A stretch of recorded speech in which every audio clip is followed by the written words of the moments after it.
Jabbar qu'il a fait avec toi.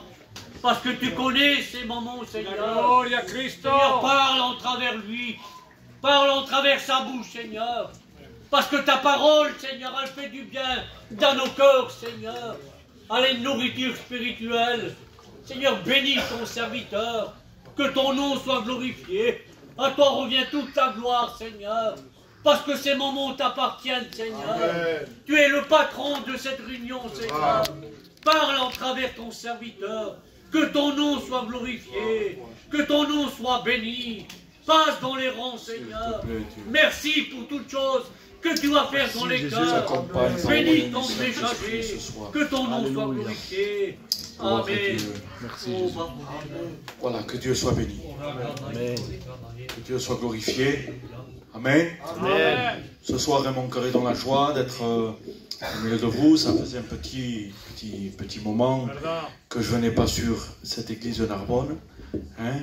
Et ce soir, voilà, mon cœur est dans la joie de voir qu'il y a beaucoup de monde. C'est bien. Mais il faut que ce monde-là s'approche de Dieu. Parce que le but, c'est pas de venir et de fréquenter la réunion. Le but, c'est de le connaître. Le but, c'est de le suivre. Le but, c'est de le recevoir. Et on ne le reçoit pas comme nous on veut. On ne s'approche pas comme on veut. On ne le chante pas comme on veut. On ne le prie pas comme on veut. On ne le sert pas comme on veut. Tout ce qu'on doit faire, on le fait pour lui. Amen. Par lui. Amen. Et en lui. Amen. Jésus doit être le centre de ta vie. Alléluia. Jésus doit être, je veux dire, la pièce maîtresse de ton cœur. Jésus doit être le principal dans ta vie. Mon frère, ma soeur, dans ta vie chrétienne, si Jésus n'occupe pas le premier lieu, le second lieu et le troisième lieu, ça ne va pas. Il y aura une grande anomalie dans ta vie.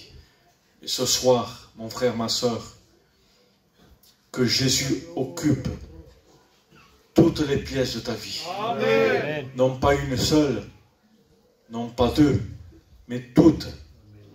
Il faut que ta vie soit concentrée dans l'image même de celui qui t'a tellement aimé. Il faut que ta vie, mon ami, ce soir, toi qui es là, Pasteur Samuel, je lui ai demandé et il m'a répondu qu'il y avait beaucoup d'inconvertis et beaucoup de chrétiens. Alors je crois que ce soir, Dieu va m'accorder le mot pour nos amis qui sont là, qui s'approchent de lui, qui viennent à l'entendement de sa parole. Mais aussi, il y a un mot pour nous, les chrétiens, pour nous, les enfants de Dieu, pour nous qui prient, pour nous qui chantent, pour nous qui veillent, pour nous qui jeûnent, pour nous qu'on l'adore, pour nous qui nous sommes venus déjà à la croix. Alors ce soir, moi je crois de tout mon cœur qu'il y a un mot pour chacun de nous. Amen. Dites un fort Amen. Amen. Dites un fort gloire à Dieu. Amen. Je rentre dans la parole de Dieu, il est déjà 9h presque 20. Je vais essayer de me hâter, parce que je sais que Samuel toujours il me gronde, il me gronde, il me gronde quand il m'entend prêcher. Alors, je vais essayer d'aller au plus bref. Voilà, on va lire une histoire, c'est une histoire que je pense que cela va être adéquat pour tous que nous sommes là. C'est un message que Dieu m'a donné, que Dieu m'a accordé, hein, après une très longue étude, je pourrais dire, de regarder, de méditation. Et il en est sorti ce message que je vais vous apporter, hein, pour la grâce de Dieu. Voilà, on va lire dans Exode 28. Exode 28, là, il s'agit d'une histoire de deux hommes. Et là, alors, c'est Moïse et Aaron. Deux hommes distincts, deux hommes adéquats, deux hommes que un va venir vers l'autre. pour lui dire certaines choses et pour faire sur lui certaines choses. Voilà ce que dira Exode 28, premier verset. Voilà, c'est Dieu qui te parle et c'est Dieu qui va dicter. Laisse-moi te dire quelque chose ce soir avant tout. Il est bon quand Dieu dicte quelque chose. Il est bon quand Dieu fait quelque chose. Parce que quand Dieu fait quelque chose, il le fait bien. Quand l'homme veut faire, c'est là que tout commence à aller mal. C'est là que les problèmes apparaissent. Quand l'homme veut apparaître et que Dieu disparaît. Mais nous, ce soir, ce qu'on veut dans nos vies, dans notre approchement, dans notre connaissance, il faut que nous, on diminue plus et que lui apparaisse plus. Est-ce que vous êtes d'accord avec ça? Et là, c'est Dieu qui parle. Et Dieu va parler de la sorte et il dira, fais approcher de toi, amen, ton frère Aaron et ses fils, et prends-les parmi les enfants d'Israël pour les consacrer à mon service. Que Dieu soit béni. Là, on va parler d'un choix que Dieu a fait. On va parler d'une décision que Dieu, l'Éternel, celui qui a tout créé, c'est le créateur du ciel et de la terre. C'est celui que quand il ouvre sa bouche, les choses apparaissent. C'est celui que quand il commence à parler, les étoiles font briller leur lumière. C'est celui que quand il ouvre la bouche, c'est ce soleil qui commence à surchauffer. C'est celui que quand il commence à crier, l'invisible paraît. Oui, Dieu, quand il choisit, il sait choisir. Amen. Et Dieu t'a choisi ce soir pour être là ce soir, pour pouvoir écouter la parole, cette parole qui est créatrice, cette parole qui peut créer quelque chose en toi que toi tu n'as même pas imaginé.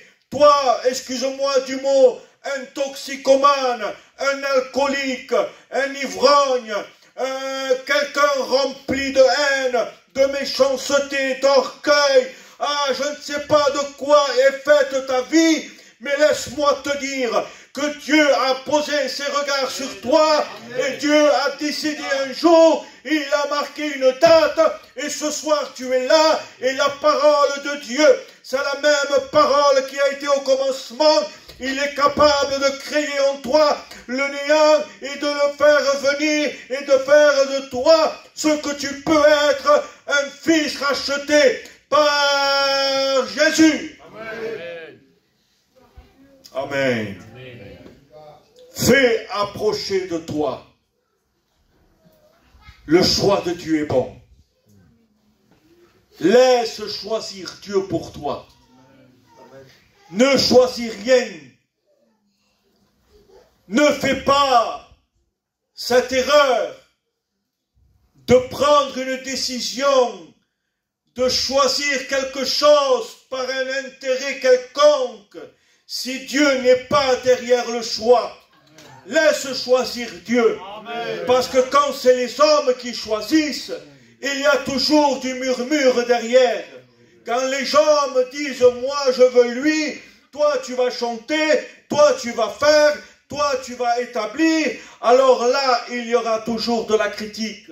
Mais là, quand Moïse appelle son frère Aaron, personne ne va critiquer. Pourtant, ils auraient pu critiquer les frères en disant pourquoi, au travers de tous, Moïse appelle son frère Aaron.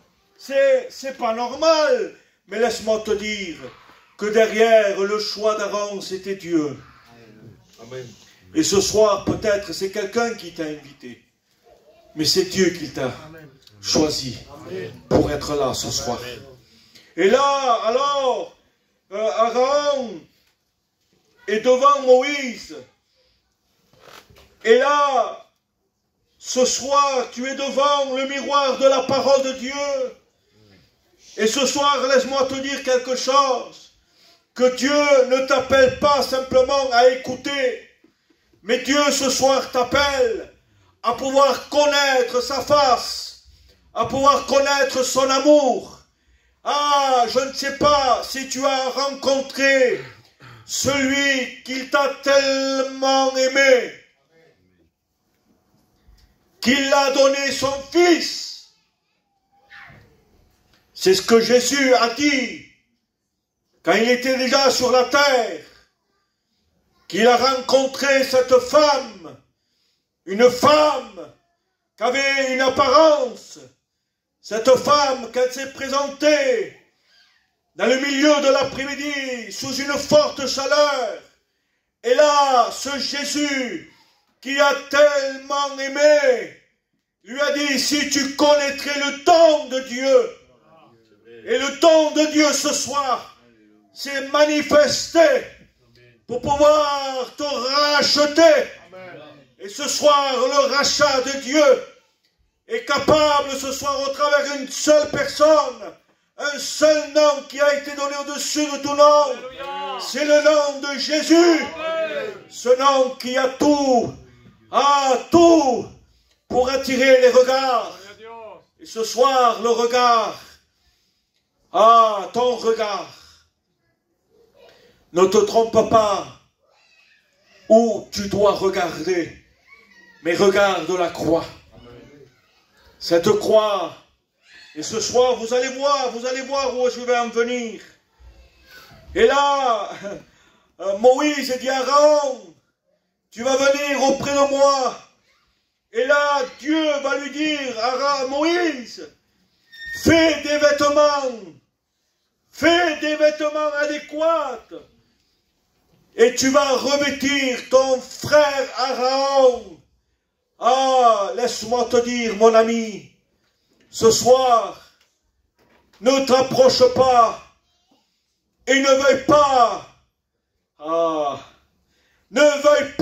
te revêtir avec tes propres vêtements.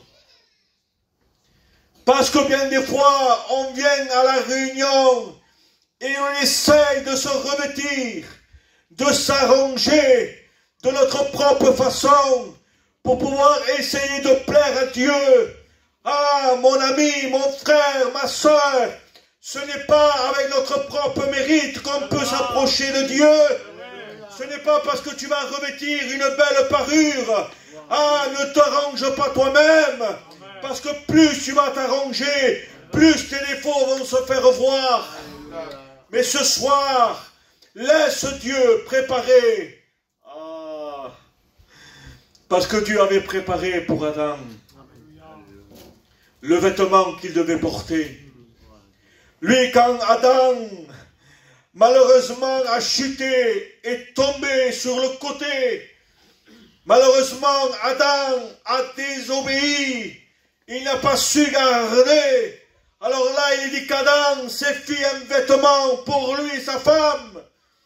Ils étaient couverts. Ils avaient essayé de s'arranger à leur propre façon. Mais devant Dieu, cela n'allait pas.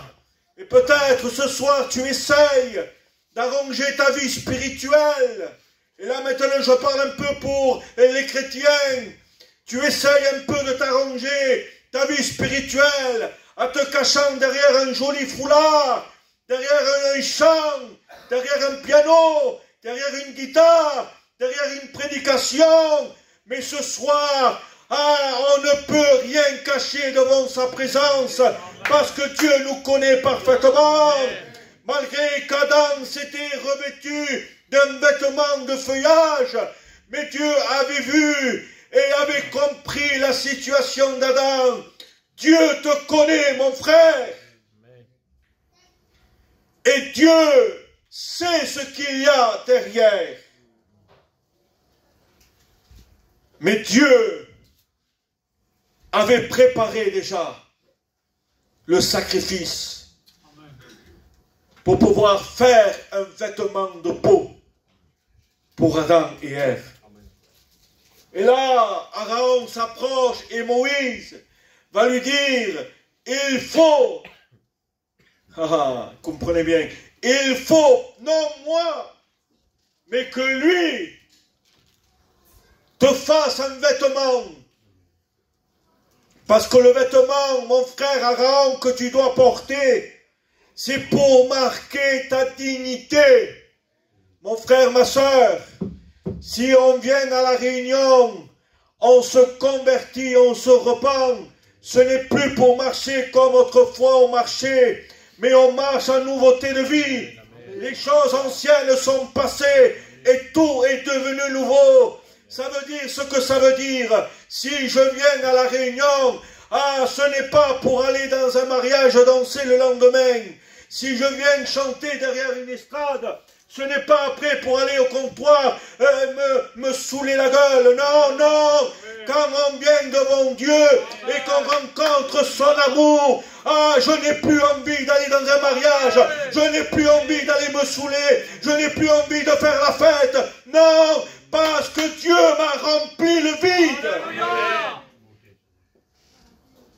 Le vêtement qu'on porte, nous les chrétiens, doit nous distinguer.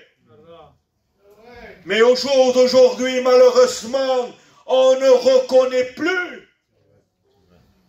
On ne reconnaît plus qui est chrétien et qui est païen.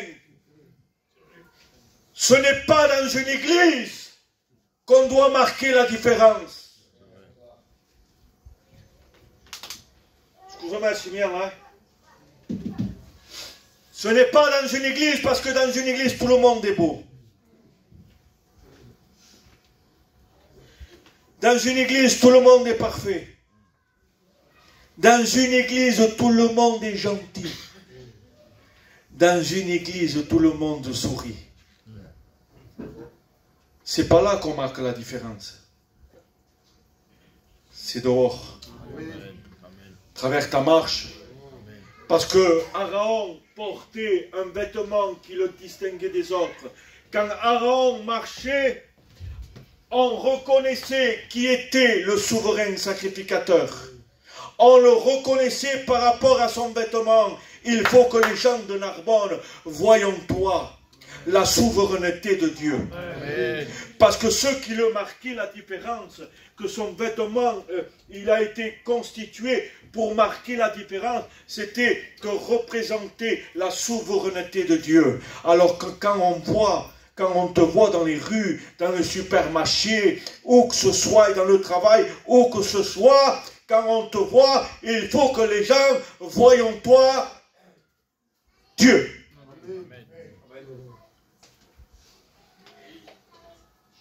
Un vêtement pour marquer la dignité. Frères et sœurs, où on est chrétien, où on est païen. Mon ami, ce soir, laisse-moi te dire quelque chose. Ne viens pas t'arranger de tes propres façons à toi. Le vêtement que toi, tu vas essayer de porter à la réunion, ce n'est pas le même vêtement que lui veut te faire.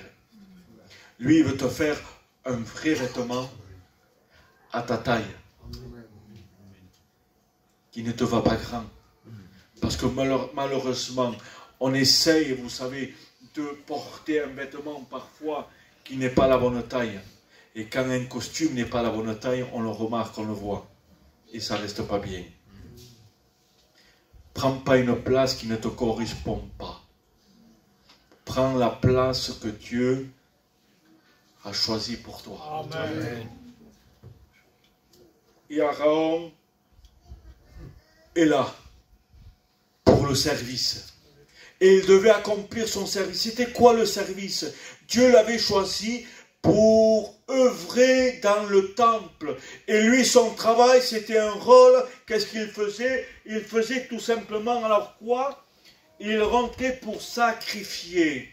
Pour sacrifier des bêtes, des agneaux, des colombes. Et là, il y avait tout un rôle, et je vais essayer courtement, mais je vais le dire ce soir. Je vais prendre quelques secondes. Là, la première chose qu'il faisait, quand il devait sacrifier, là, il portait des vêtements de couleur. C'était le vêtement du souverain sacrificateur, l'homme remarquable, l'homme de la capacité. Et là, à un moment donné, ces vêtements de couleur étaient de couleur bleue, avec un gilet, avec les épaulettes, avec le pectoral en or, tout de la brillance. Parce qu'aujourd'hui, vous savez, beaucoup veulent briller. En Narbonne, non? Il n'y a qu'à Perpignan qu'on brille. Vous ne me tromperez pas. Tout le monde veut de la brillance. Tout le monde veut être applaudi. Tout le monde veut qu'on les flatte. Et Aaron portait un vêtement où les gens l'applaudissaient. Et là, à un moment donné, pour rentrer dans son rôle, Aaron devait premièrement faire quelque chose. Qu'est-ce qu'il devait faire? Il devait se ôter ses vêtements. Mon frère, ma soeur, pour t'approcher de Dieu, enlève le vêtement qui est ton orgueil. Parce qu'en portant ce vêtement, il oubliait qui il était. Parce que parfois on oublie ce qu'on est. Hein. On est tous pécheurs. Et oh, on est tous pécheurs. Je dis bien souvent lors d'une prédication, la maison de Dieu, c'est un hôpital et non pas un musée pour les saints.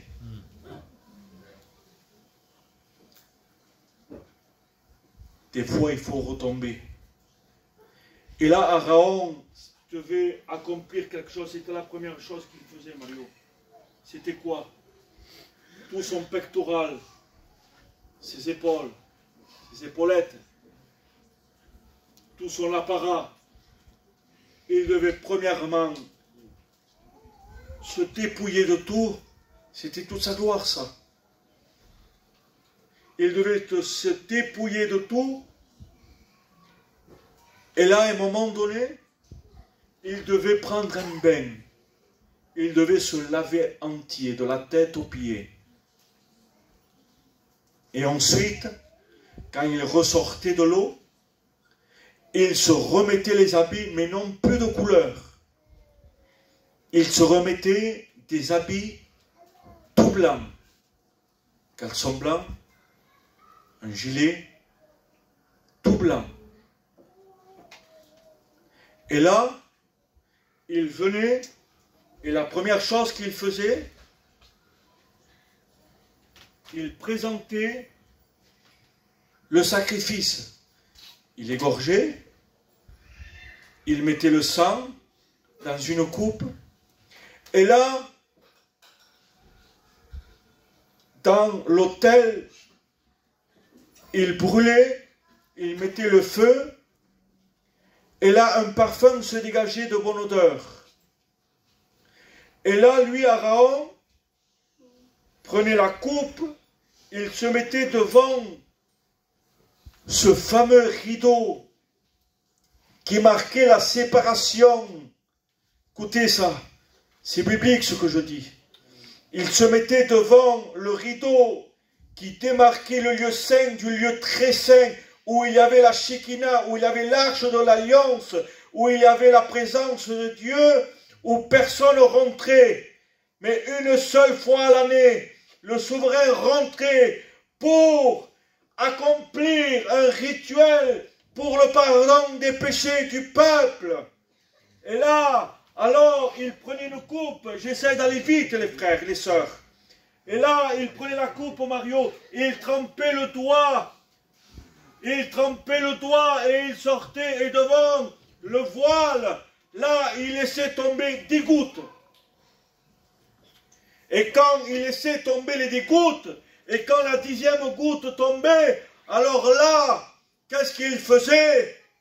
Il se mettait à plein ventre. Et là, il devait passer sous le voile. Il ne passait pas sur le côté, mais il passait sous le voile pour accéder dans le lieu très saint, afin de rentrer dans la présence de Dieu. C'est ce que Jésus a dit.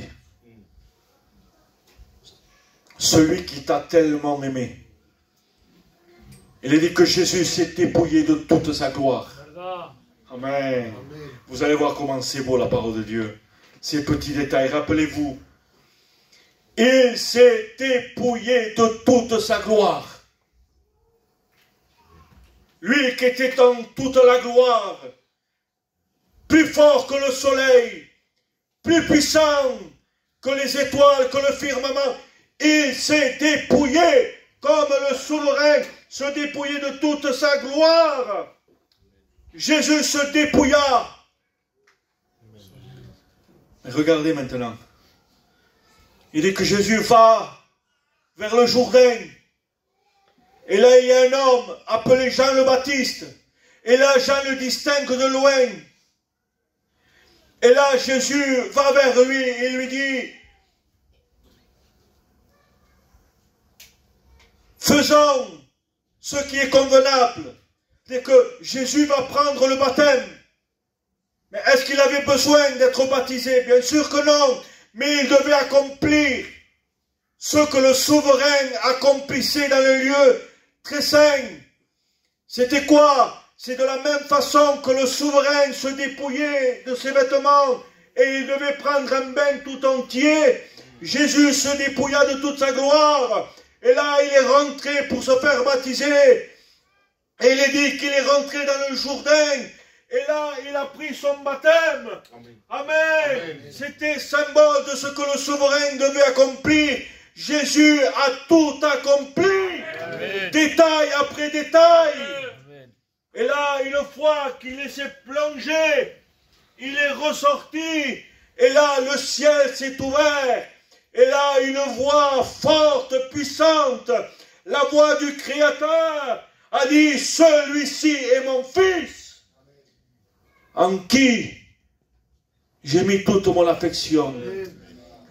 C'est celui-là qui va accomplir le sacrifice. Et une fois qu'il est ressorti de l'eau, Jésus a accompli. Regardez, écoutez bien, c'est tellement important. C'est des détails importants. Mais Jésus l'a accompli. Regardez. Ensuite, je passe vite. De la même façon que le souverain, une fois qu'il devait rentrer, avant de rentrer, excusez-moi, j'essaie d'aller vite, et qu'il devait veiller toute la nuit, Mario, pour pas qu'aucune mauvaise pensée rentre en lui alors qu'il faisait. Il se maintenait toute la nuit debout. Et là, on lui lisait la Torah.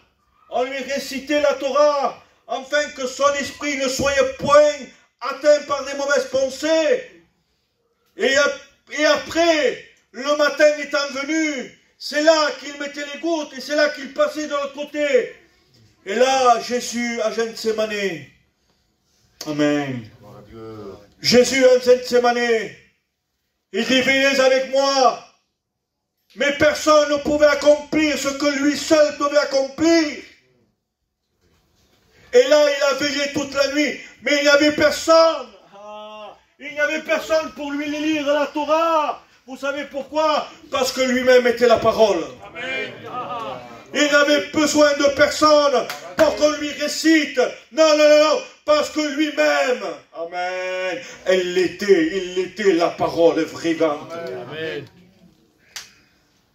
Et là, à un moment donné, une angoisse est venue. Une tristesse est venue. Tellement fort que des grumeaux de sang, les fameuses 10 gouttes. Amen.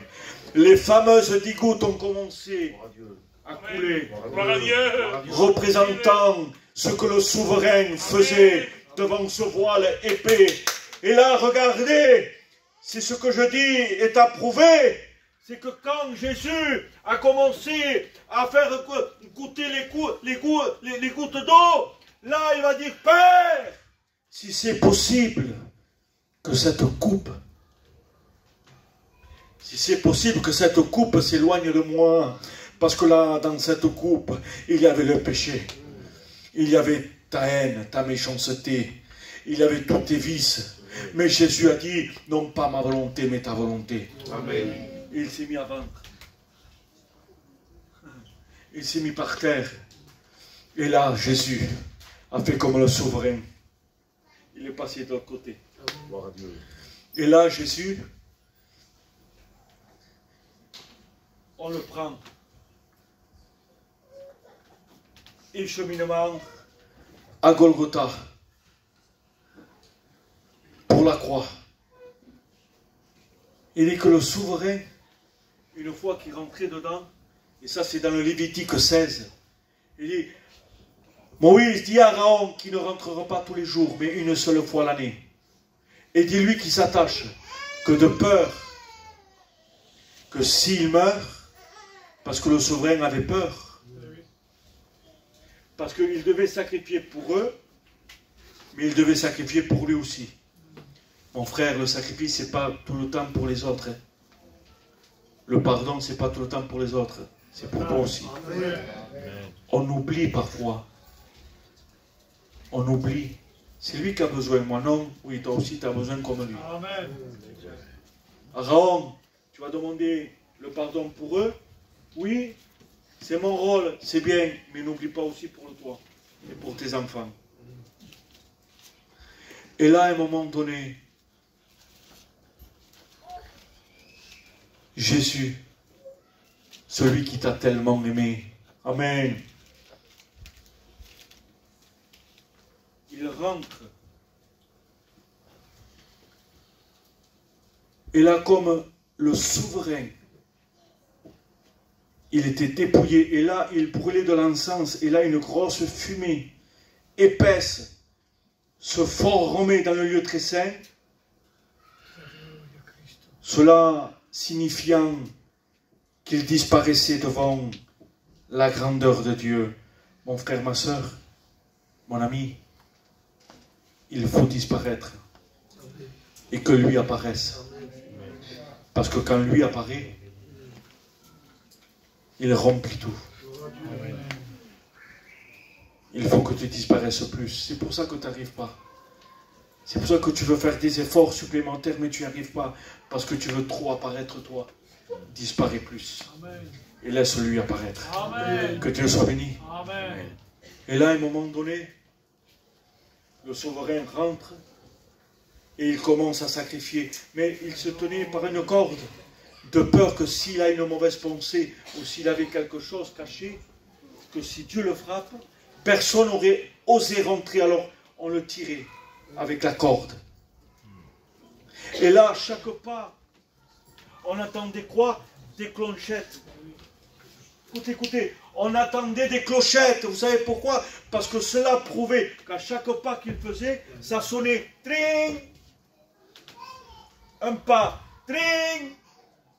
Mais ça là, pour eux, pour le peuple, c'était important, mes frères. Pourquoi? Parce que c'était encore un espoir. Chaque son de clochette qu'il sonnait, c'était un espoir. Dieu ne l'a pas tué. Alors on a encore un espoir que Dieu accorde le pardon. Amen. Ah, quand Jésus, on l'a chargé de ce bois de la croix, chaque pas qu'il faisait en direction de Golgotha, c'était un espoir gigantesque pour nous. Amen. Et là, il arrive à la croix. Et là, comme le souverain sacrifié, maintenant, il l'égorgea. Et avant, il y avait un morceau de chiffon à l'extérieur. Et quand Dieu, et ce morceau de chiffon était de couleur cramoisie, noir, c'était la couleur de l'état du peuple.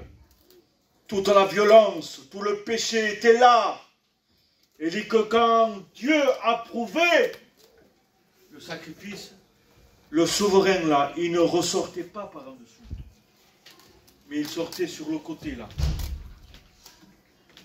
Et quand il sortait, il disait à voix forte, « Je suis !» C'est ce que Jésus a fait. Amen. Ah, une fois qu'il a accepté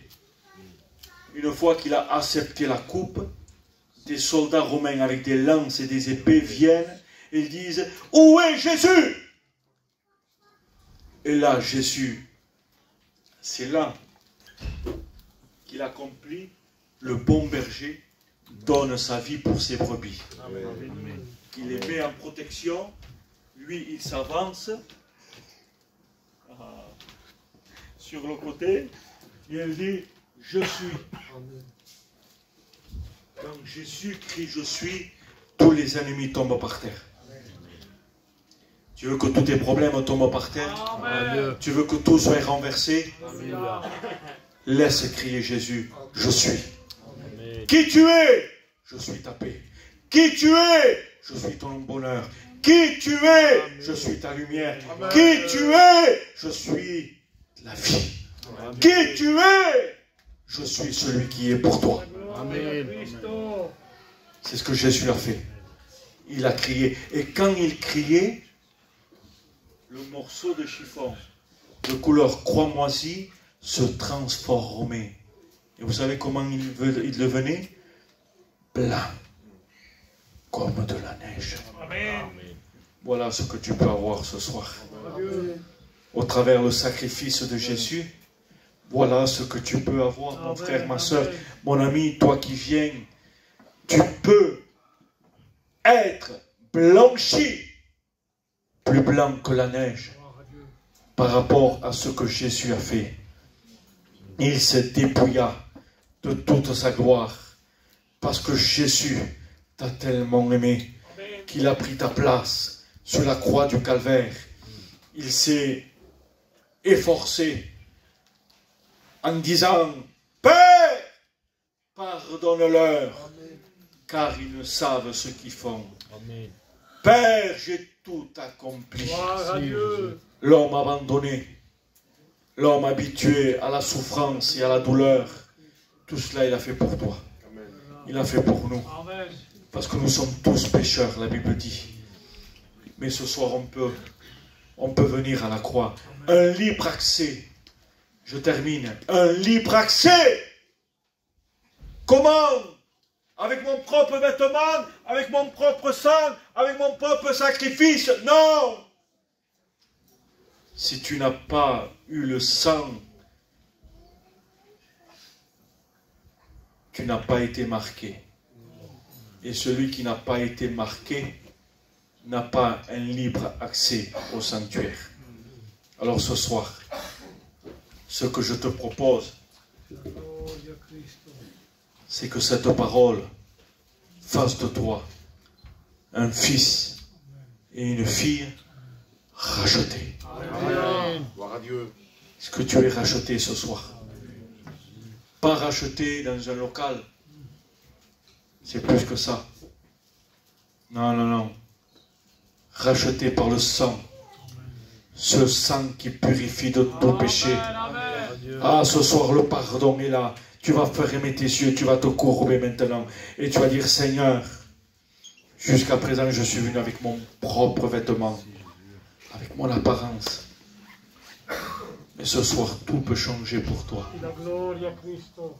Tu vas venir ce soir à la croix, là où Jésus a tout accompli. Le sang de Jésus purifie de tout péché. Alors ce soir, si tu as besoin, qui a besoin ce soir? Non pas d'être taché, parce que le sang de Jésus ne tache pas. Le sang de Jésus marque. Amen. Alors si tu veux être marqué par le sang, alors tu vas faire quelque chose ce soir. Demande au frère qu'il puisse jouer une mélodie, c'est possible? De jouer une mélodie. Alors ce soir, je m'adresse premièrement à nos amis qui sont là.